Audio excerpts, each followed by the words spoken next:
주의 이름으로 축복합니다. 천국 갑시다. 천국에서 만납시다. 교회가 예배 시작하면서 함께 우리가 목소리를 높여서 고백한 게 있어요. 그게 뭐예요? 사도신경. 그 사도신경을 뭐라고 말하냐면 신앙 고백이라고 그래요. 우리의 신앙 고백.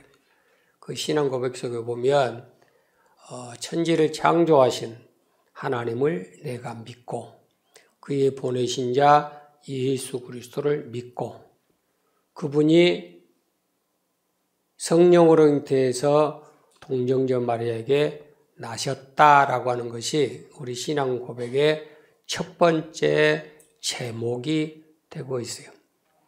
왜 우리가 그렇게 주일이면 항상 그 신앙 고백을 해야 하는가라고 하는 그 이유, 목적도 저와 여러분이 알아야 된다 그 말입니다.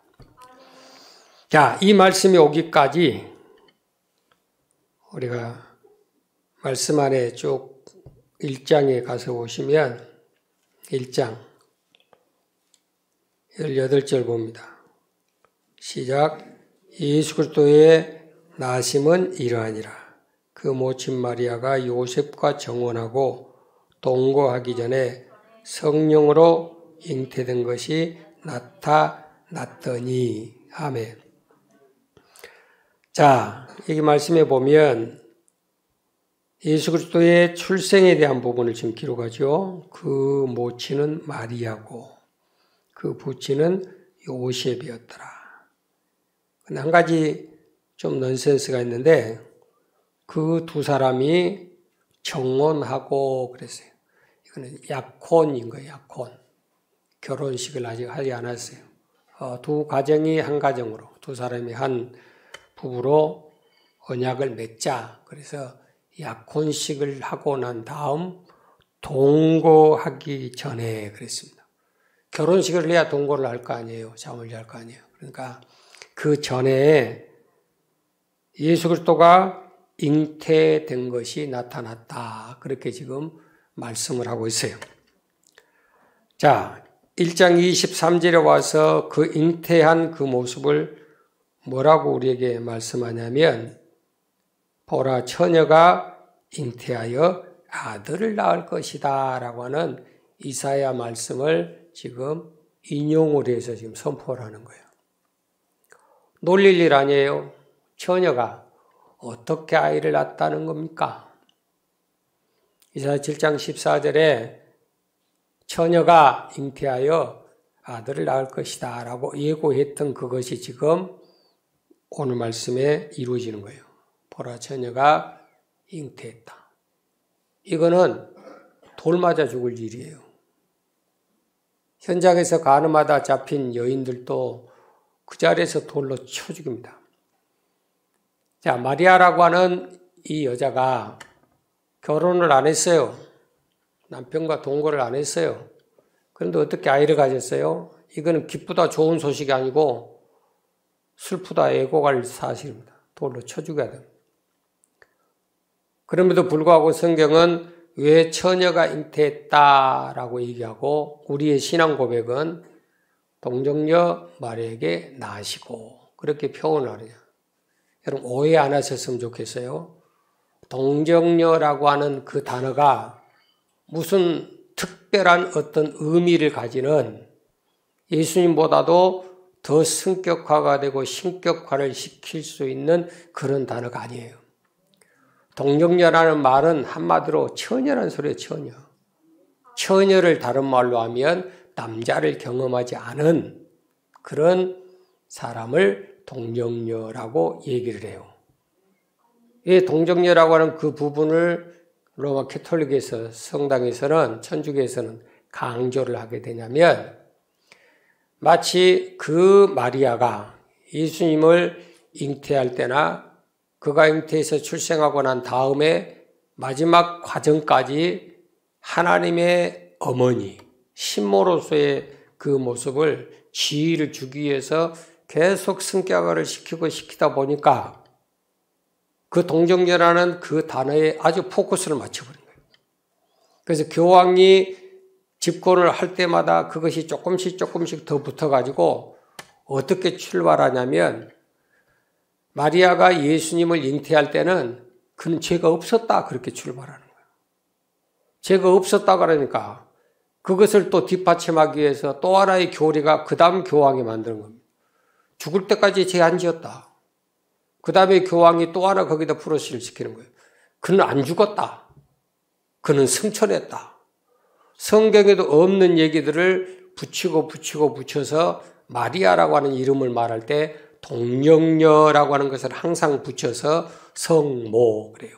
거룩한 아들의 어머니라고 하는 거예요. 그럼 과연 그들이 주장하는 것처럼 그 동정녀의 그런 의미가 그런 뜻을 가지고 있겠냐? 공관복음을 통해서 마가복음 3장 마지막 부분에 보니까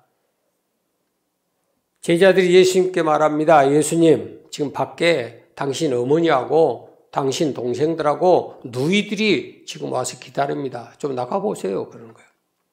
그러니까 예수님께서 누가 내 형제고 누가 내 자매냐라고 하는 그것으로 말씀하면서 오직 하나님의 뜻대로 행하는 자고 자가 바로 내 부모고 내 형제고 내 자녀다. 그렇게 말씀을 해요. 그 동생들의 이름을 공관복음에서는 다 공익 이렇게 정하고 있습니다. 야고보, 유다, 요한, 요셉도 그 누이들이 그들과 함께 있지 않았느냐. 그러니까 마리아라는 사람은 예수님을 낳고 난 다음에 평생 혼자 산 거 아니에요. 그 다음에 요셉과의 결혼의 상태 속에서 자녀들을 낳는데 예수님의 제자들 가운데 유다는 바로 유다서를 쓴 장본이에요. 그 유다가 예수님의 친동생이에요. 그러니까 잘못하다 보면 진리에 대한 말씀으로 따르는 것보다는 비진리에 대한 모습을 더 부각시켜버리는 잘못된 오대된 길로 갈 수가 있다 그 말입니다. 이해가 되세요? 어쨌든 기독교는 동정녀에 대한 그 부분보다는 처녀가 잉태했다라고 하는, 바꿔 말하지요. 하나님께서 구원의 은혜를 이루기 위해서 도구가 필요했어요. 그 도구가 누구예요? 처녀라는 겁니다. 처녀. 더럽히지 않는, 육체적으로 흠이 없는 그런 처녀를 택해서 하나님께서 우리에게 선물을 주셨다라고 하는 것을 인식하기 바라고. 두 번째 놀라운 것은 18절 방금 읽었지요. 뭐라고 말씀했어요? 성령으로 잉태했다. 아버지 없는 분 손 들어봐요. 아버지 없이 태어나신 분 있어요? 지상에 한 명도 없어요. 반드시 가정이라는 것은 아버지와 어머니 그리고 자녀들.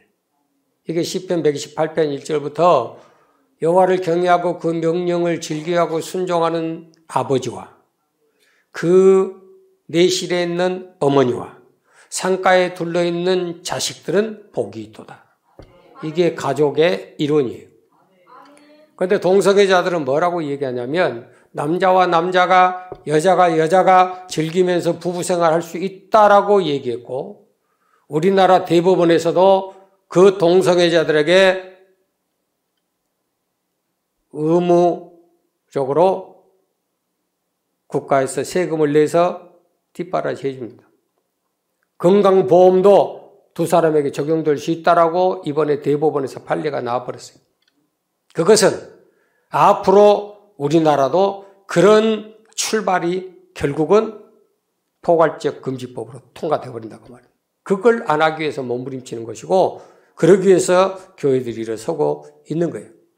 그 사람들한테 물었어요. 그럼 가족이라는 것은 남편과 아내가 있는데 그럼 자식은 어떻게 만들 거냐? 남자가 여자를 어떻게 자식을 낳을 수 있느냐라고 말하니까 그 사람들은 뭐라고 주장을 하냐면 입양하면 되지요. 그랬어요.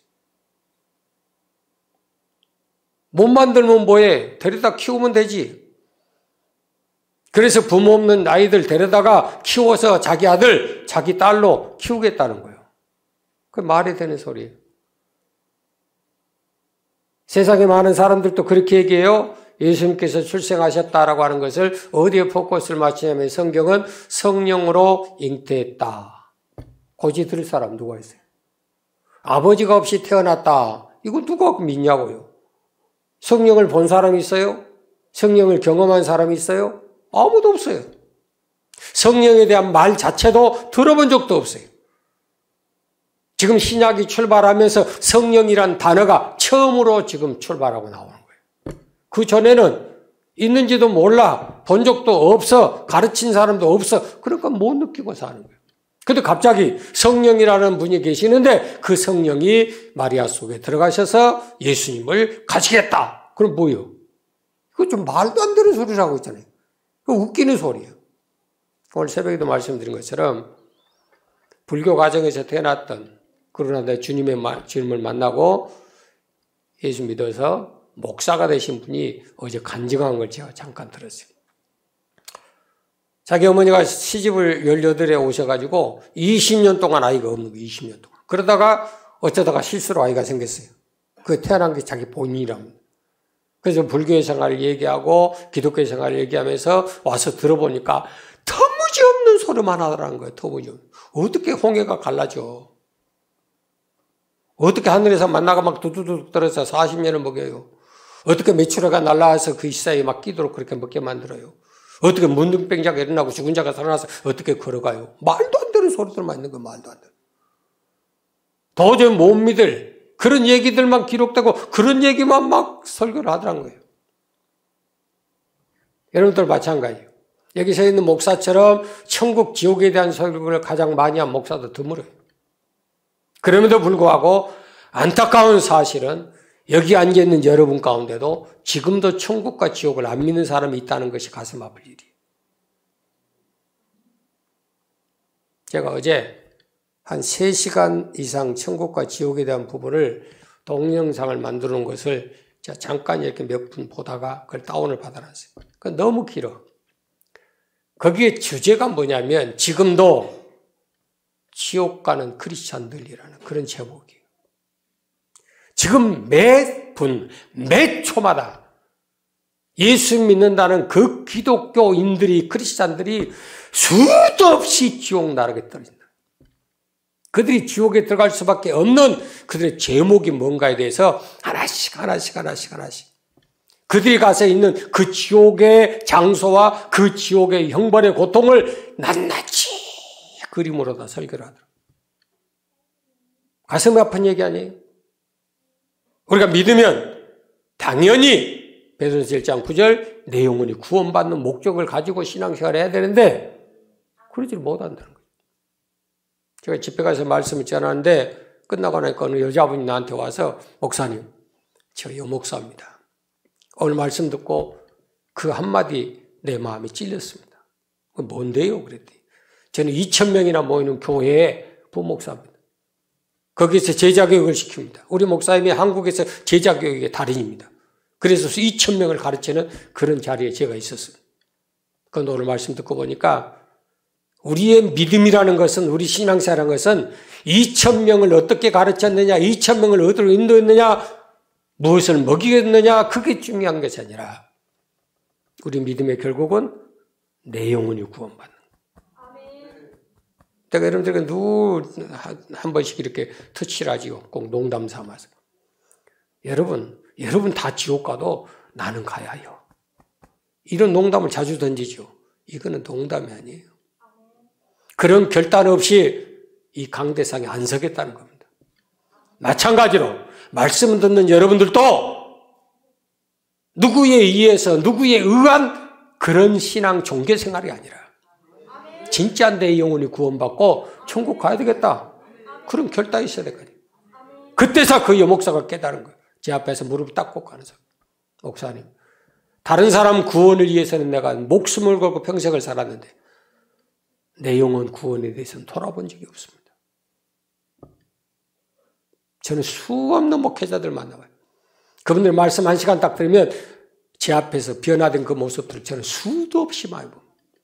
여러분, 목회자 한 사람 변화되면 그 교회 전체가 바뀌는 거예요. 그래서 저희들이 집회를 가도 해외에 나가서도 뭐 개개인적으로 해주세요. 저희들은 별로 안 해요. 개개인적으로.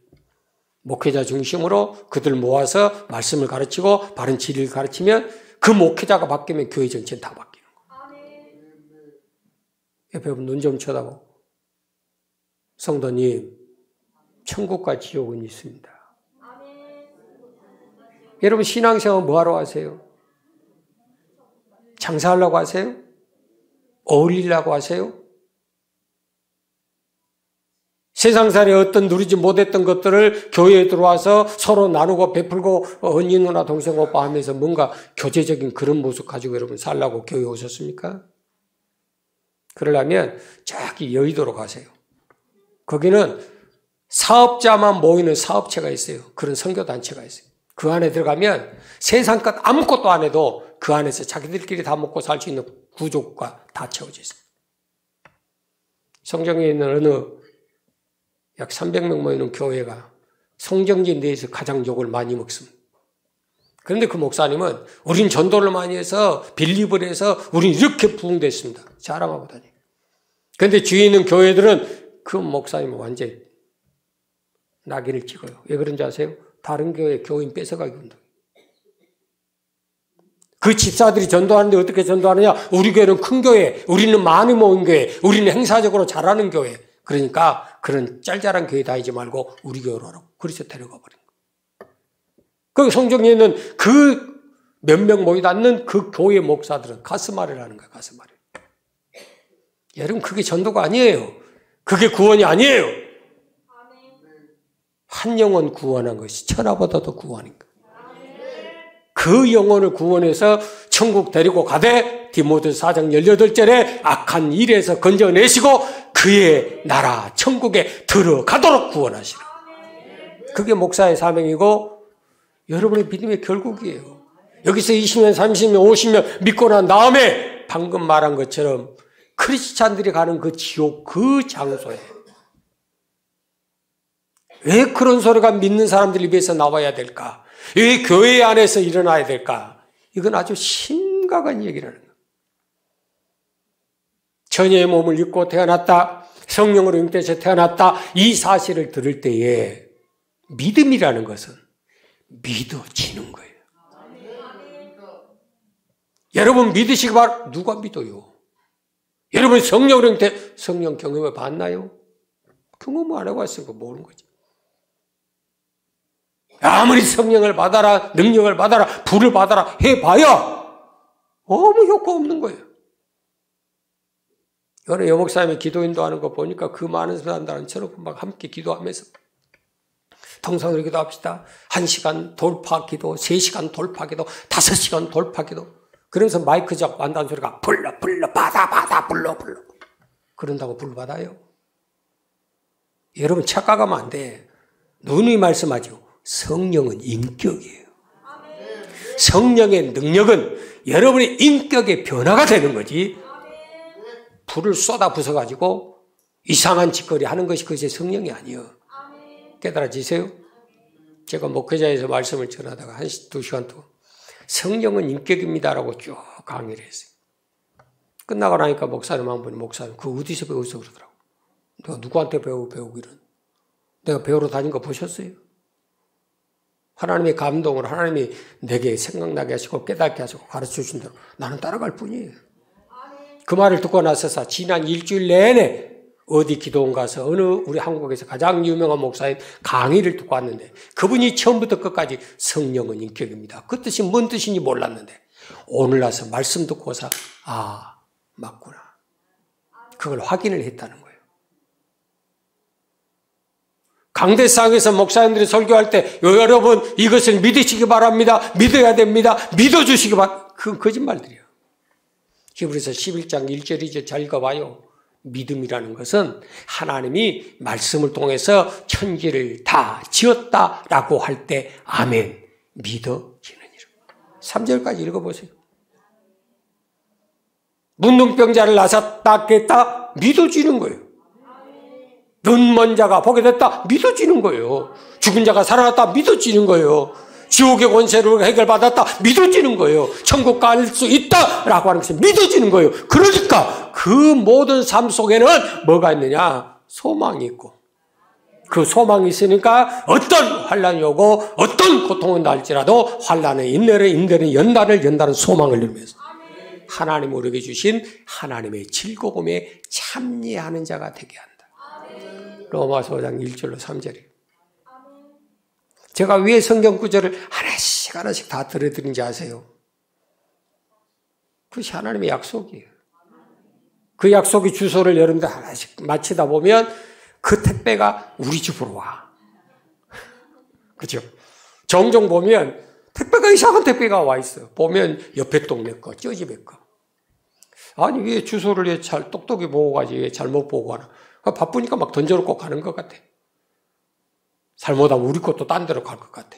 여러분들도 신앙에서 똑바로 해야 될 것은 말씀에 올려 주소를 바르게 알아야 그래야 정확하게 찾아가고 정확하게 배달될 것이고 하나님께서 뭔가 주고 싶은데 오늘 이 시간 사랑한 대로 복 받아라 미애야. 그 미애한테 찾아가는데 이것을 희숙이한테 갖다 주면 큰일 나지. 아, 희숙이야 좋겠지. 수고하지 않냐고 노력하지 않냐고 웬 떡이요? 얼른 받잖아. 근데 미애는 성결나 보잖아. 그걸 찬양하는 보면서 내가 얼마나 감사하니. 저런 사람이 아닌데 앞에 나와서 찬양하고 목소리도 봐봐. 얼마나 이뻐. 엄마 언니보다 더 이뻐. 맞잖아요. 그렇지. 여기 제일 기쁨이 누구한테 있어? 엄마한테 있죠. 평생 가졌던 그 아픔과 괴로움, 무거운 것들이 그리스도 안에서 내려지고 해결해지고 그것도 한순간에 확 뒤집어진 게 아니라 하나님께서는 한 단계 아주 이슬비가 속옷 적시는 그 상황에 가도록 그러면서 우리가 변화되어 갈 때 그 사람 변함없이 하나님 사랑하는 거예요. 느닷없이 어떤 은혜를 받았다. 내가 못 볼 것 봤다. 눈 돌아가더라고. 내가 못 들 것 들었다. 환장하더라고. 그런 신앙 되려고 노력하지 말고 우리가 거듭나는 것은 하나님의 말씀으로 되는 것이지 어떤 환경 여건 때문에 되는 게 아니라고 하는 것을 명심하시오. 알았지요? 그런데 처녀의 몸을 빌어서 성령으로 잉태되신 그분이 우리에게 오셨는데 두 가지의 놀라운 사실로 우리에게 찾아오셔요. 6절 2장 6절 시작. 또 유대 땅 베들레헴아 너는 유대 고을 중에 가장 작지 아니하도다. 내게서 한 다스리는 자가 나와서 내 백성 이스라엘의 목자가 되리라. 아멘. 자, 하나님께서 주신 그 아들은 어떤 자격을 가지고 왔느냐? 내 백성 이스라엘의 목자가 되게 하겠다. 예수님 오셔서 세상을 바라보시면서 마태복음 9장 36절에 가슴을 치고 한탄하시는 거예요. 왜 그랬을까요? 분명히 하나님이 선택하신 자기 백성이에요. 하나님이 유대 고을 가운데 가장 작은, 세계에서 가장 작은, 보잘것없는 누구도 구원의 은혜가 그곳으로 나오리라 상상도 안 했던 그곳. 그 안에서 어두움 가운데 사는 자기 백성들의 생활을 보니까 너무너무 가슴 아픈 거예요. 왜 가슴 아팠느냐? 목자 없는 양같이 유리하며 고생하더라 그랬어요. 저희들이 성지순례 가서 보니까 그 시간 따라 목자가 양들을 쭉 몰고 오더라고요. 우리 앞에 딱 서는 거예요. 그러니 돌 하나를 놓고 의자를 삼고 거기에 탁 앉아 있어요. 그러니까 양들도 그 자리에서 쫙 자리 잡아. 그럼 막 뜯어먹고 놀아요. 그러다가 목자가 딱 일어서면요, 이것들도 동시에 딱 일어서. 그리고 가자. 그리고 방향을 바꾸면 제일 앞에 있는 장로 양이 목에가 방울이만큼 커요. 방울이. 어떻게 저걸 감당하고 살까? 그 큰 방울을 달고요. 목자를 따라오는데 움직이면 덩덩덩 소리가 나요. 그러니까 그 소리를 듣고 그 양들이 따라오는 거예요. 그걸 보면서 왜 하나님께서 여호와는 나의 목자가 되시는가? 말씀 기억하세요? 우리 영혼의 참 목자가 오셨다 그랬어요. 우리 영혼의 참 목자. 자, 처녀에게 잉태되신 그분은 내 영혼의 참 목자이세요. 왜 그분이 성령으로 잉태하셔야만 되냐면 우리 영혼에 대한 문제는 내 육신의 것으로 가르치고 인도할 자는 세상에 아무도 없어요. 그래서 내 영혼의 인도함을 얻게 하기 위해서 성령으로 잉태하신. 깨달아지죠? 그 아기는 누구라고요? 이스라엘의 목자가 되신다. 자기 백성의 목자가 되신다. 라고 하는 거예요. 두 번째 보면 9절의 말씀했어요. 동방에서 보던 그 별이. 10절에 보세요. 저희가 별을 보고. 지금 계속해서 강조하는 게 뭐예요? 별에서부터 별로 끝나는 겁니다. 계속해서 별로만 말씀을 하는 거예요. 지금 성령으로 잉태되신 그분은 뭐로 오셨다는 거예요? 빛으로 오셨다는 거예요. 요즘 또 상당히 희한한 이단들이 막 난리인데 어느 바퍼 목사님은 자기가 북극성이라고 하고 또 이번에는 금성에서 날라오신 한 분은 또 자기가 금성에서 날라온 김도사라 같다.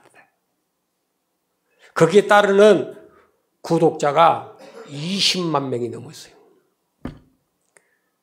우리는 세상 말세가 돼서 이 지구가 망할 텐데 구원할 수 있는 그 금성으로 가기 위해서 우주선을 지어야 됩니다. 그게 성전이래. 그 성전을 지읍시다. 그래서 여러분들이 돈이 필요합니다. 그 성전을 지을 우주선에 탈 수 있는 탑승권을 사기 위해서 헌금하세요 했더니 15억이 거둬졌어요. 동화 같은 얘기 아니에요. 그런데 믿으라는 겁니다. 내가 금성에서 왔으니까 여러분을 금성으로 데려가겠습니다. 라고 하는 걸 믿으라 그 말이에요. 왜 신천지에 따라간 줄 아세요? 여러분, 영은 영끼리 통하는 거예요. 아셨어요? 하나님의 사람들은 성령과 하나 되는 사람이에요. 세상에 속한 것들은 세상 신의 영과 하나 된 자들이다. 에베소 2장 1절부터 보세요. 저 사람들이 왜 그런 가문짓에 속아 넘어갈까? 비진리에 속아 넘어갈까? 자기 몸, 자기 가정을 다 그렇게 쏟아붓도록, 자기 가진 재산을 다 붓도록 그런 일을 할 수밖에 없을까? 왜 그런지 아세요? 영이 같으니까 그런 거예요, 영이.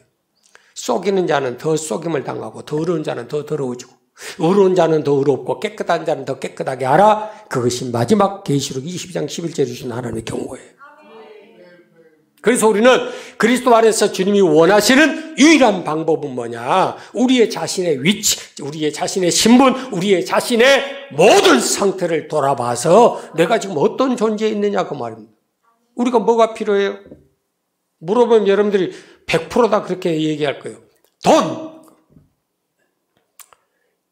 여러분 얼마 있으면 행복하실래요? 얼마를 가져보면 여러분 행복하다고 얘기하고 여러분들이 얼마를 벌면 하나님이 내게 주신 그 부르심의 사명이 있을 텐데 그 사명 내팽개치고 돈 벌고 있는데 얼마나 벌면 그것 거절하고 주의를 하랍니까? 제가 참 안타까운 것은 인생살이가 목자가 없어서 진짜 고생하며 유리하더라. 방향을 모른단 말이야, 방향을. 아무리 수고하고 예수가 몸부림을 쳐도 해결 받을 길이 없는 거예요. 새벽부터 저녁까지 집을 짓고 성을 짓고 그것을 지어서 지키고 해도 너희의 모든 수고는 헛되고 허산이라. 끝나가 버린 거예요. 그래서 다들 돈에 환장하고 사는 거예요. 육신의 것에 환장하고 사는 거예요. 먹고 마시고 살고 즐기는 것에 환장하고 사는 거예요. 노아의 홍수가 지금 일어나서 세상을 쓸어버릴 그날까지도 그들은 먹고 취하고 누리고 살고 소돔과 고모라에 하나님이 불떡으로 쏟아버릴 그 날 그 시간에도 그들이 먹고 마시고 즐기고 동성애하고 그렇게 살았더라. 지금은 어쩌냐? 지금도 그러하지. 마지막 심판 때를 주님이 그 두 부분을 지금 언급하고 있죠. 소돔과 고모리아 때가 같고 노아의 때하고 같다. 인자의 오심은 바로 그때 오신다. 지금 그때예요. 지금 그때.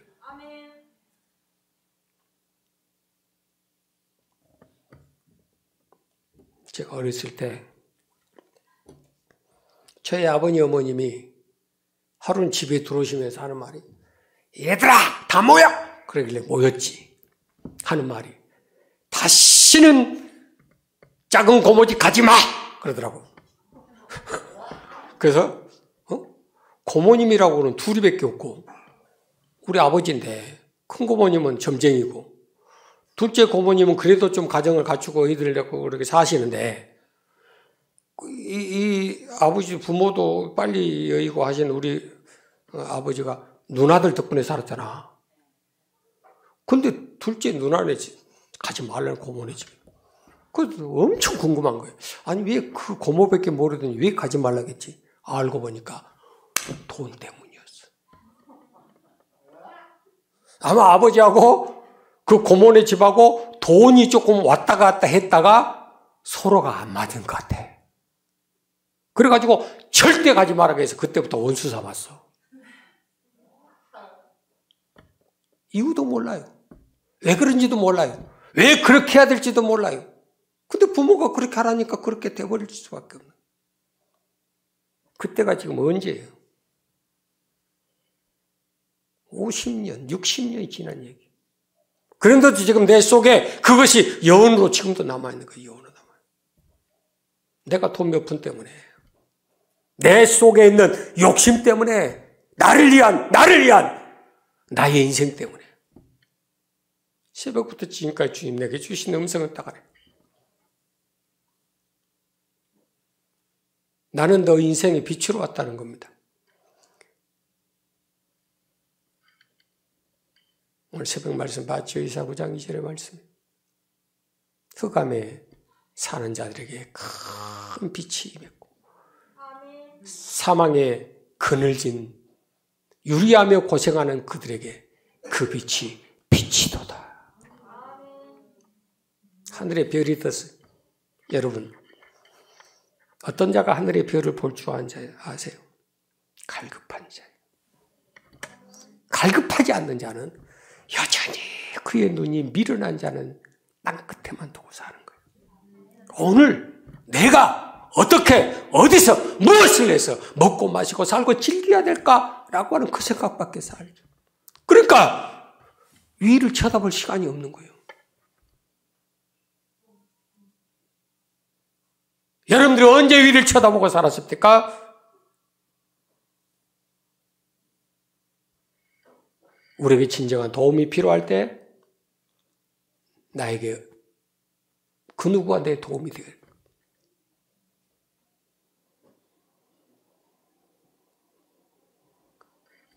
사방팔방에 막혔어요.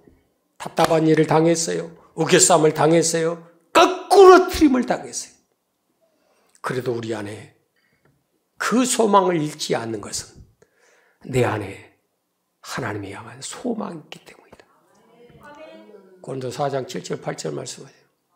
예수의 생명을 내 속에 간직했기 때문에 내 주위와 환경과 사람과 여건들이 우리로 하여금 기가 막힐수록과 말할 수 없는 웅덩이에 집어던진 경우가 있다 할지라도 힘드세요? 어렵지요. 답답하지요. 고생하지요. 유리방황하지요. 갈 바를 모르겠지요. 죽어버리고 싶지요. 하늘에 별 떠 있어요. 별을 보세요. 그 별은 우리 인생의 삶의 목적을 정해주는 거예요. 그의 인도하심 속에 그 빗줄기 안으로 우리가 따라 들어가는 거예요.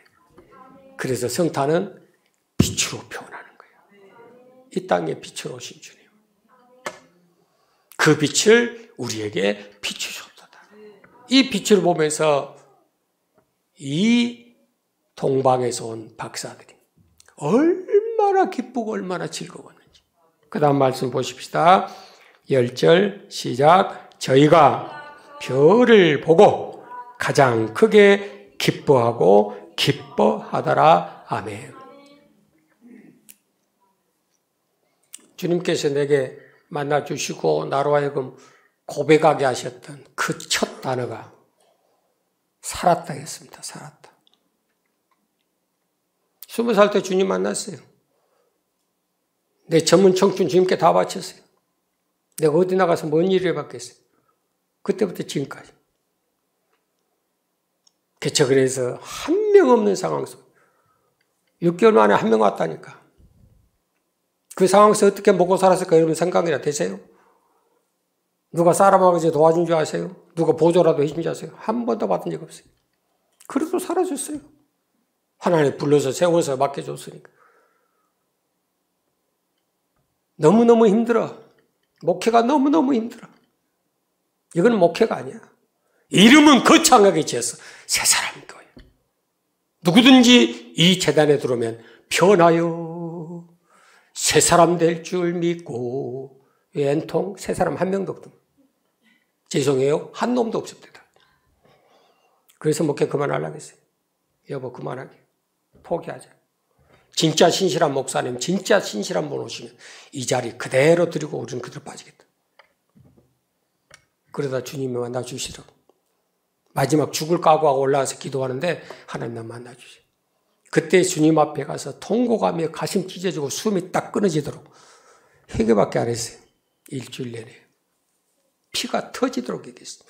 그때 경험한 거 창자가 끊어져서 살고 죽는 것이 뭔가를 아는 경험한 사람이에요. 그 숨통이 팍 뚫어지는 순간에 내가 하나님 앞에 고백한 첫 마디 딱 하나가 있었어요. 살았다. 이제는 내 인생의 흑암이 커져졌다. 그늘진 것이 없다. 빛 가운데 나를 불러주시니 감사하고 그 빛 가운데 세워주시니 감사합니다. 얼마나 감사합니다. 주님이 빛으로 이 세상에 오셨다. 이 복음은 하나님의 영광의 광채, 복음의 광채라고 말씀. 그 빛이 우리에게 임한.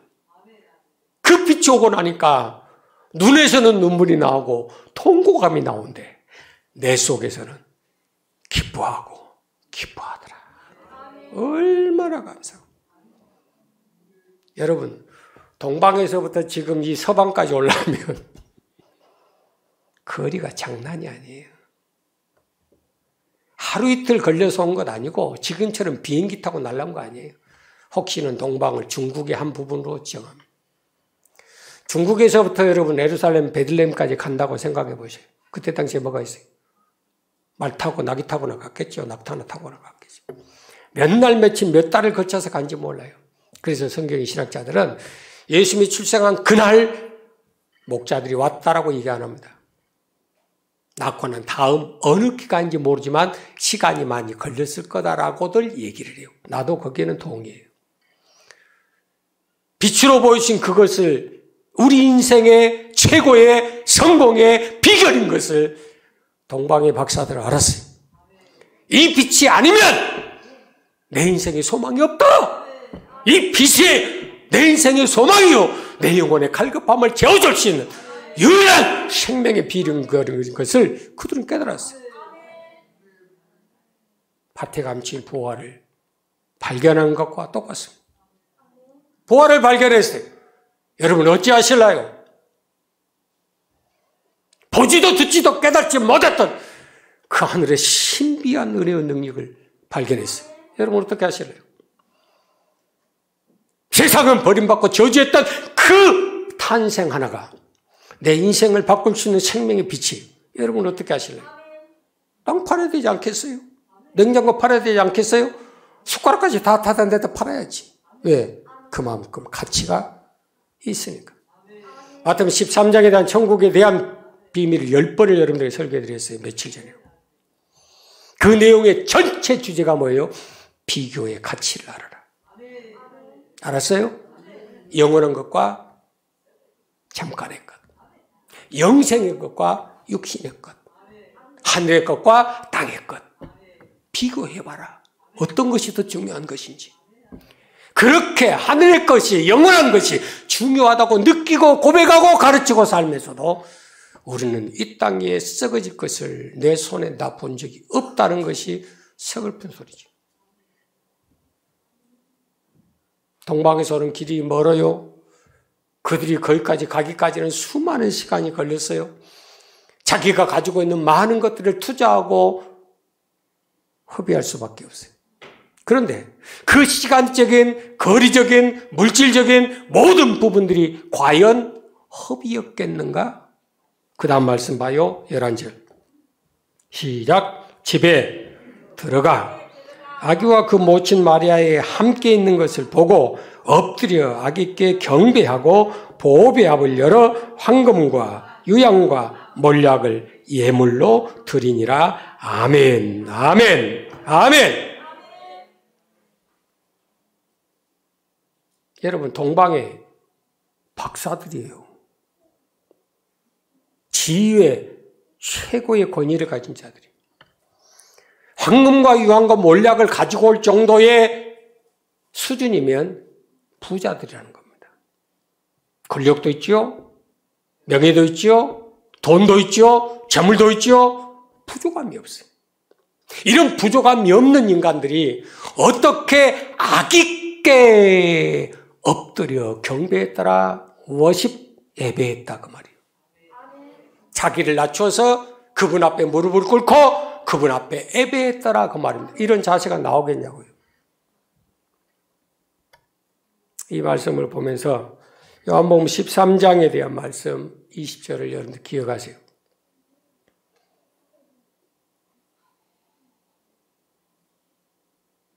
예를 하나 들까요? 제가 우리 장로님에게 부목사님을 시켜서 목사님, 장로님이 가서 이런 일 좀 하시라고 전해드리세요. 그랬어요. 그 부목사님 그 명령을 받아가지고 장로님에게 가서 장로님, 목사님이 이렇게 하시래요. 쓸데없는 소리 하지 마라. 그럼 어떻게 되는 거예요? 아, 그래요? 예, 알겠습니다. 어떻게 되죠? 이게 요한복음 13장 20절이에요. 나를 영접하는 자는 나를 영접한 것이 아니고 나 보내신 자를 영접하는 것이고, 내 아버지를 영접하는 것은 곧 나를 영접하는 것과 똑같으니라. 자, 부목사에게 주신 것은 목사님이 장로님에게 요구하는 명령이요 분부지 부목사 본인의 것이 아니에요.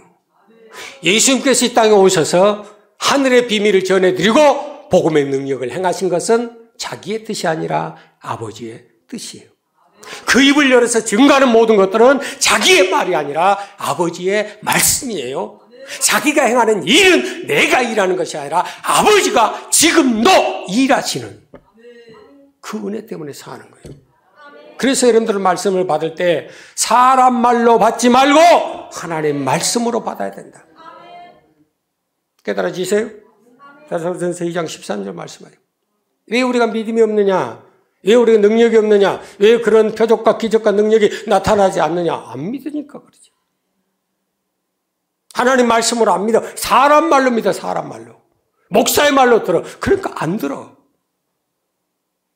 어린아이, 이게 뭔데? 네 존재가 뭔데? 나는 너를 무시해. 나는 너를 인정 안 해. 라고 하는 것은 그를 보내신 자를 인정하지 않는 거예요. 내가 아들을 영접하지 않는 것은 아버지를 영접하지 않는 거예요. 그 말을 듣지 않는 것은 아버지의 말을 듣지 않는 거예요. 그 명령을 듣지 않는 것은 아버지의 명령을 듣지 않는 거라 그 말입니다. 그래서 동방의 박사들에게 있는 믿음은 그 아이를 통해서 아버지를 보는 거예요. 내가 아기에게 경배하고 예배하는 것이 아니라 그를 보내신, 그리고 그 안에 계신 하나님 아버지에 대한 예배의 자세로 보였다 그 소리. 깨달아지세요? 그러니까 그 아기는 마땅히 황금과 유향과 몰약을 받을 수 있는 자격자이라는 소리. 깨달아지세요? 종종 그런 소리예요. 아마 이제 또 신년 하례식에도 아마 그 설교 하려고 그래요. 목사라는 것이 참 좋은 직업입니다. 그러니까 목사님들이 아마 데모하려는 건 모르겠어요. 저 목사 치만 잘났다고 저 소리하고 뭐. 근데 목회자들에게도 그렇게 목사님들에게 이렇게 행복하고 이렇게 좋은 게 목회입니다. 그럼 이해를 못 하더라고요. 나는 이렇게 힘들고 어렵고 막 흑암에 살고 막 그늘진 곳에서 죽게 생겼는데 뭔 소리냐. 그럼 누가 보면 일장도 안 읽어봤나. 오늘 마태복음 2장도 안 읽어봤나? 전혀 그러지 않잖아요. 그래 안 그래? 얼마나 감사해요. 시시때때로 우리 집에는 그 까마귀가 아주 자주 날라옵니다. 거의 매일 일다시피 까마귀가 날라와. 문 열어보면 뭐가 쌓여있고 또 문 열어보면 뭐가 쌓여있고 받을 때마다 주님 내가 뭔 자격이 있다고 줍니까? 그럼 주님 뭐라고 대답하신지 아세요? 네 보고 준대. 맞아 틀려 조 목사야. 내가 네 보고 준대. 이 양이 누군데 네 보고 준대. 어이구 너 아무래도 착각하고 산다. 꼴값 좀 해라. 희숙이가 뭘 보고 목사한테 그러겠어요? 뭘 보고 어제 그전 피자밥을 얼마나 많이 해버렸는지. 먹다 질려가지고 우리 은규 엄마는 다시는 피자밥만 먹어요. 이틀 내내 끼니 때마다 먹여버리니까 지쳐가지고 혓바닥에 나가. 내가 호강에 좋은 소리 하고 있어라. 우리가 당나이가 되면 안 돼. 모든 사람들이 나를 위해서 인사해주고 나를 위해서 절을 해주고 나를 위해서 꽃을 던져주고 막 하니까 이 망나니가 지한테 한 줄 알고 헤헤 이러서면 너는 그날부로 모가지야. 네 등 뒤에 있는 임금님 보고 한 거지. 당나귀 언제 네 보고 하더니 금성 주시길래 아멘 나는 당나귀입니다. 그냥 당나귀가 수고했으니까 주는 당근이나 먹고 그잖아. 그런 은혜로 사는 거예요. 그런 재미로 사는 거예요. 그래서 항상 부족함이 없도록 끊임이 없도록 시절을 쫓아 과실을 맺도록 그렇게 인도해 가신 거 보면요. 얼마나 감사하고 고마워 정말. 마가복음 14장에 보면 한 사건이 나와요. 베다니의 어느 한 집에서 예수님을 초청을 합니다. 예수님 우리 집에 오셔서 식사 한번 하시게요.